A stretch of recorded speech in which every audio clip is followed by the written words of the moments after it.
Mga kapatid, magandang hapon po sa inyong lahat.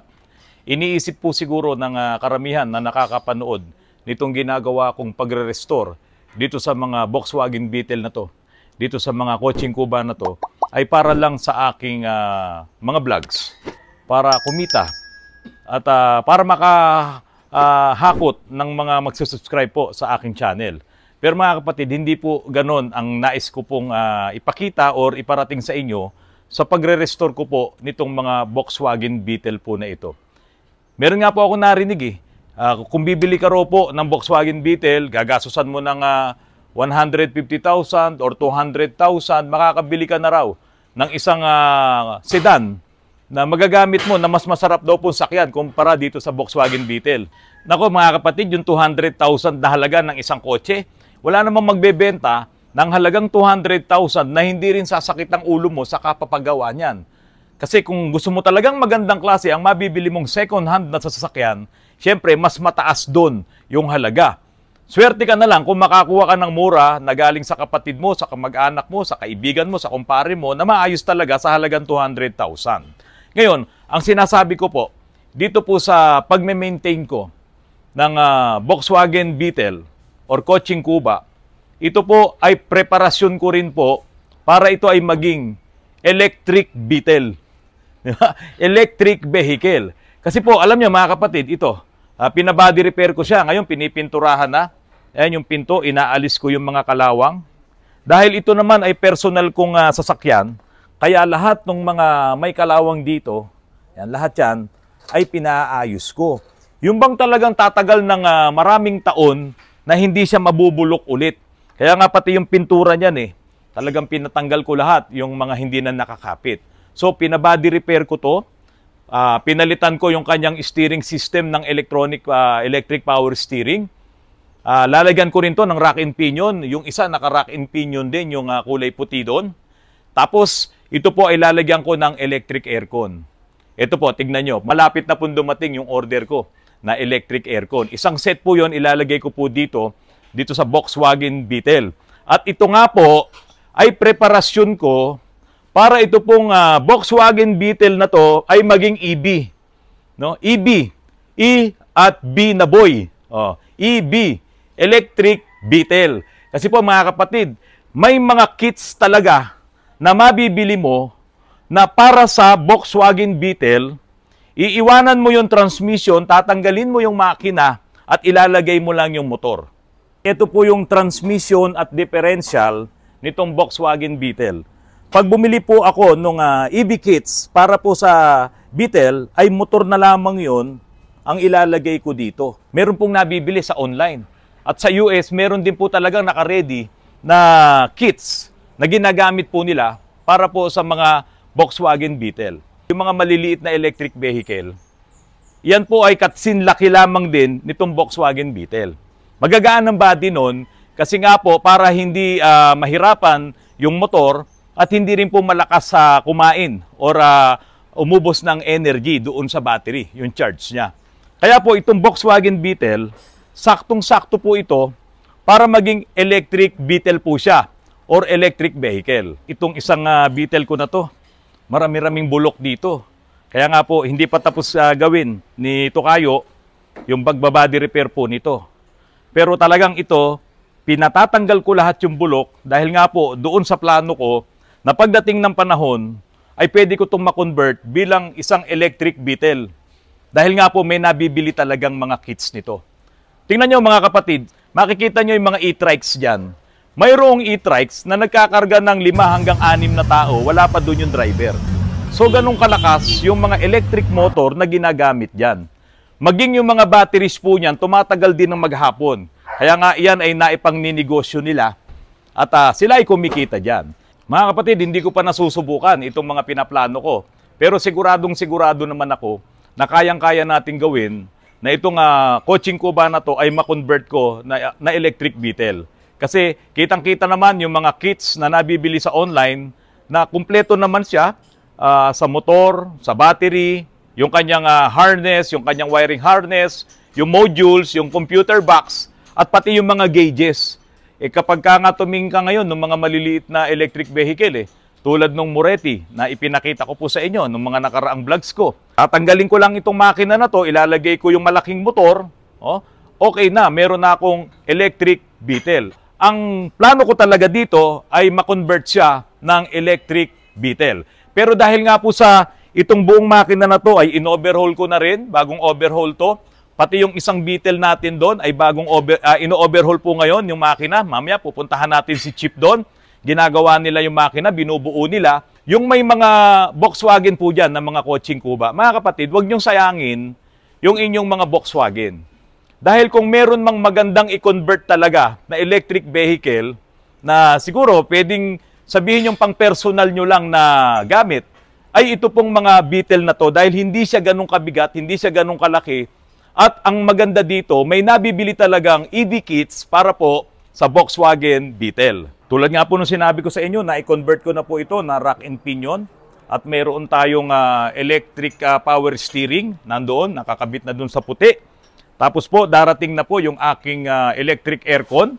Kaya itong Volkswagen Beetle po na ito, makikita nyo na po sa susunod na mga araw, parating na po yung aking in-order na electric aircon. So dahil gumagana rin po yung pinaka-transmission niya, yung electric motor na ilalagay dito sa Volkswagen ay hindi masyadong mahihirapan dahil nagagamit mo yung transmission. Kapag dumating yung isang Beetle ko na ibinigay sa akin ni Ka Ray Viola na taga-Tondo, yun po ngayon ang i-convert ko ng electric Beetle.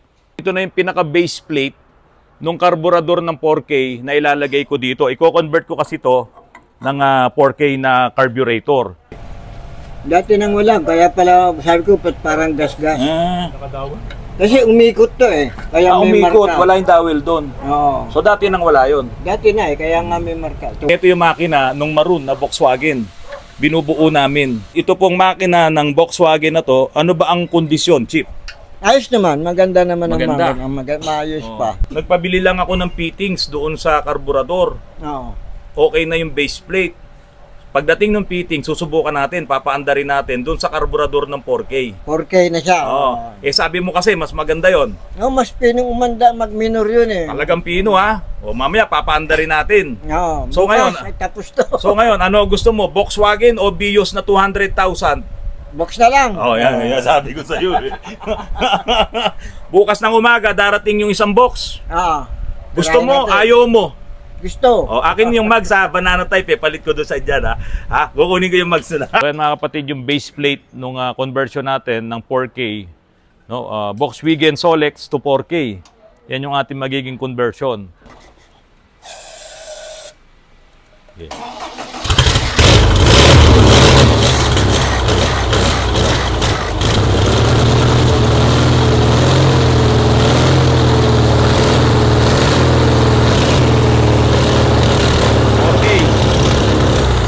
Yung karburador kasi, 3 taon na itong hindi talaga pinapagana. Ngayon lang ulit na isalpak dito.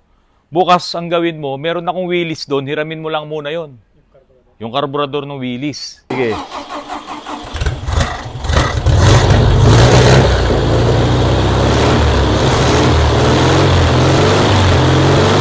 Pangit kasi ito eh.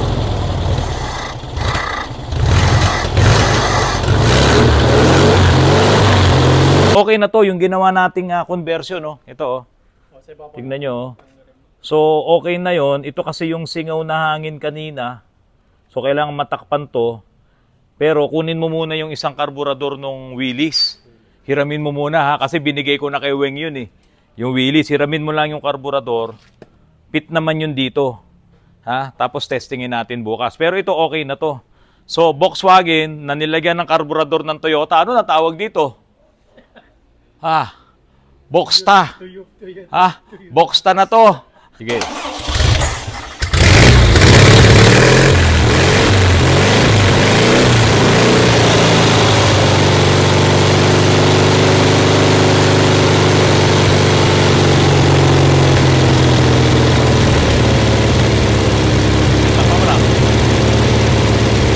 Itong Montero na to, dinala sa amin, hinila na lang ng Nissan Urban. Kasi po, ito ay tumirik. Nag-check engine, tapos biglang tumirik. 3 litro lang ang nakuha ni Rudy. Inayos namin, yung mga tagas, kasi nga hindi na namin napaandar. Nung dinala dito, basta pinaayos ko na lang lahat ng mga tagas, yung kanyang mga belts, yung mga oil seals, lahat yan pinagpapalitan namin para mawala yung tagas ng langis. Pero nung nabuo na namin, eto na ang masaklap na pangyayari. Sige nga, Rudy, start mo nga.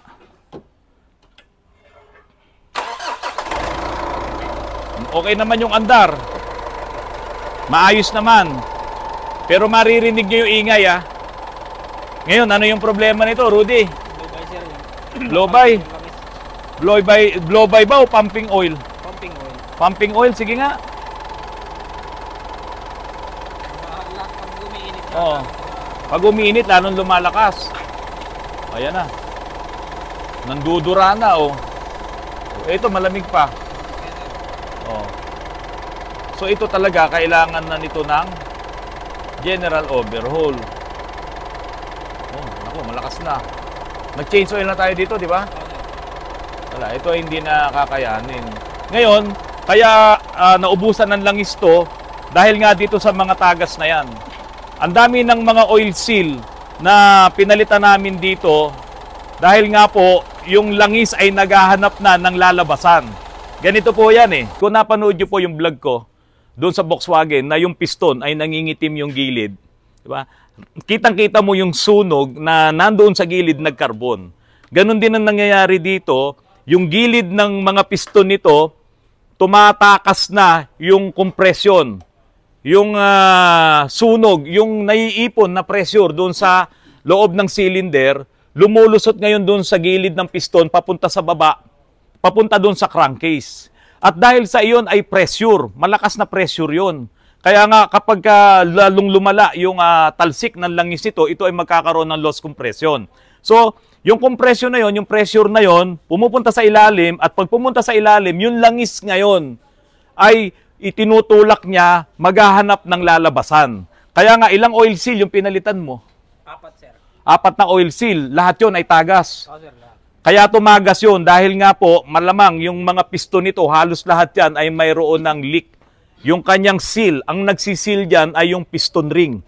So kung yung piston ring ay leak na, yung pag-seal niya doon sa cylinder wall, yung compression na yon ay pupunta sa ilalim, itutulak niya ngayon yung mga langis, yung pressure na yon, at yung langis maghahanap ng lalabasan. Kaya sinira ngayon yung mga oil seal.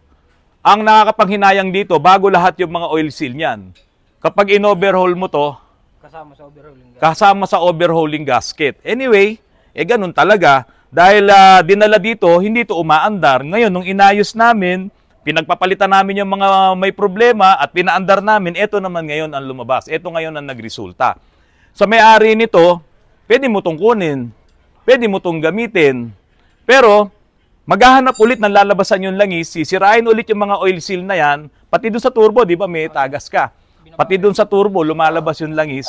So, ibig sabihin, pag ito ay nag-high RPM na, kapag ka ito ginagamit mo na talagang punong-puno siguro ng sakay, mabigat na yung load ng engine, ayan na. Maninira na yan ng oil seal. Pati doon sa turbo, pwede pang mag-run away ito. Dahil doon sa lakas ng kompresyon na yon na lumulusot doon sa gilid ng mga piston ring. So, wala na tayong magagawa dito. Blow-by, pumping oil. Ano ang solution? Overhaul, sir. Overhaul. Ito puro welding yan, oh. Oo, welding yan. Yan. Saka masyado nang gumanon yung ano mo, yung arm mo. Oo nga. Kaya yan, pag umaandar ka sa highway, pagka medyo gumanyan yung suspension mo, ang gulong mo gumaganon. Tumutulak, bubuka-buka yan. Kasi nga, oo.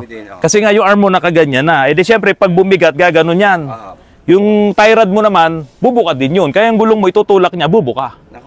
Hindi na patay. Kaya pag gumalaw-galaw yan, yung suspension mo gumaganyan, yung gulong mo gumaganon. Kasi tinutulak-tulak ng tie rod yun eh. Nag-spacer siya, body lift siya, ba't hindi pa isang buo? Hindi ako naglalagay ng putol na ganun. Dugtong niya. Yung dalawa na yun, yung original na bakal, tapos yung plastic. Hindi, isang buo ako, plastic. Iniwan niya yung original. Sorry po. Iniwan niya yung original. Dagdag.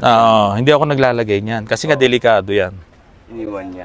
Kasi mas ano yan, mas way. Oo. Saka yung suspension arm mo, reject yan. Tingnan mo, sira lahat goma niyan. Ito, goma yan. Ayan, sira na, Lagi ako nagpapalit po niyan pag ako nag-trail ako. Sira kagad yan eh. Kasi ilang ganunan lang yan eh. Siya ang kawawa eh. Laki pa ng gulong ng bilibuhat niya. Oh, ito pa oh. Eh, tagal-tagal na rin. Kasi nakasayad oh. Oo nga po. Yan. Surrender ko na po. Oo, sige, sige. So yun muna mga kapatid, maraming salamat po sa patuloy na pagtangkilik nyo sa aking channel na Autorans. Huwag po kayong magsasawa na panoorin yung mga vlogs ko tungkol sa Coaching Kuba, yung series na ito. Kasi mga kapatid, ang dulo naman talaga nitong Coaching Kuba na to ay electric Beetle. Magandang gabi po at maraming salamat po sa inyong lahat.